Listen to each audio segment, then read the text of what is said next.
One thing that is sticking with me is like Nick Sirianni's press conference, and we talked about it a little bit on Tuesday's show, but like the disconnect between the Nick we saw at the end of season press conference, who seemed chastened and saying all what we thought were like the things that Jeffrey Lurie wanted to hear, that he was going to sort of become this different person, and then to see him up on the podium on Tuesday and like it's all the same stuff. Yeah. It's the 5 core values again and again, and like the repeat answers on a couple other questions. Sure. It makes me a little bit like, I don't know if Nick Sirianni has a secondary pitch, so to say. Like, I don't know what it is that he's going to be changing. It seems like he's prepared to sort of, from a stylistic perspective, run it back. It's a good point. And look, we both agreed when we did that show after the first press conference that he was saying what he needed to say to keep his job. I think, right. The offense got stale, so on and so forth. And Lord knows we have been misled by Nick Sirianni press conferences in the past, right? Yeah. Like we can make too much of this. But just from a like, what am I expecting? I think it has sort of confirmed that I don't think that he thinks that this thing needs to be torn down and he needs to be a different type of coach. Yeah, I think it might have been a little more about like defiance.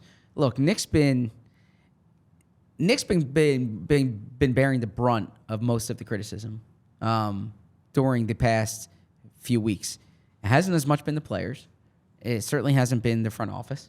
It's been Nick, and it's come in a lot of different ways in terms of like the locker room, his sideline demeanor, all this stuff. And I think there's a part of Nick that kind of wants to stick his back up and say like, hey guys, in my 3 years here, we've made the playoffs every year. We were in the Super Bowl in year 2.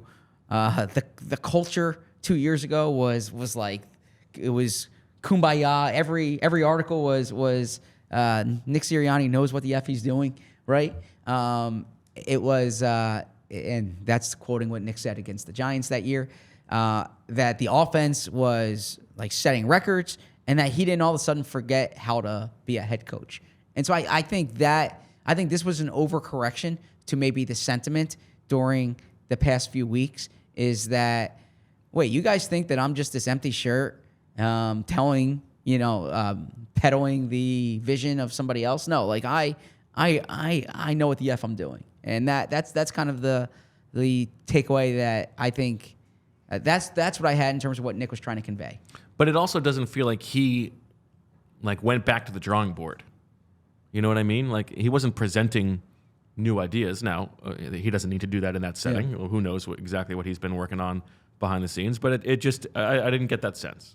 Yeah, I mean to use an analogy, I don't think Nick feels as if he needs to renovate the home. I think he feels like he needs to redecorate the home, right?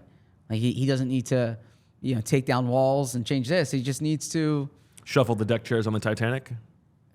Well, if you want to be fatalistic, yeah. If you want to compare it to the Titanic, no, it's you get a new couch here, a new paint job there, and a bigger hot tub over there. yeah, they need that apparently, right? But no, it's not this whole big wide scale turnaround. I think that's how he views it.